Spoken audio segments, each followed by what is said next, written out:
பெயர் பலகை நல்ல அங்கீகாரத்தையும் புதிய வாய்ப்புகளையும் கொண்டு வரும்.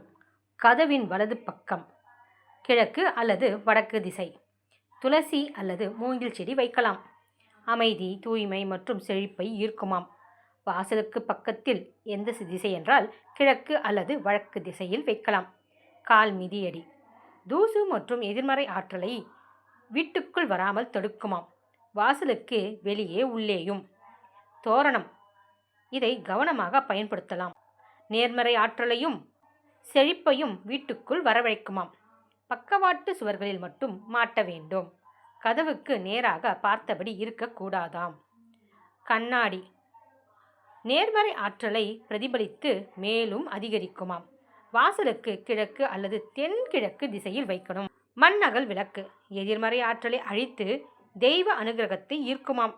கதவுக்கு உள்ளே வலது பக்கம் அதாவது கிழக்கு திசையில் வைக்க வேண்டும். விநாயகர் லக்ஷ்மி சிலை இறைவனின் ஆசீர்வாதங்களையும் பாதுகாப்பையும் தரும். கதவுக்கு உள்ளே வலது பக்கம் வடகிழக்கு திசையில் வைக்க வேண்டும்.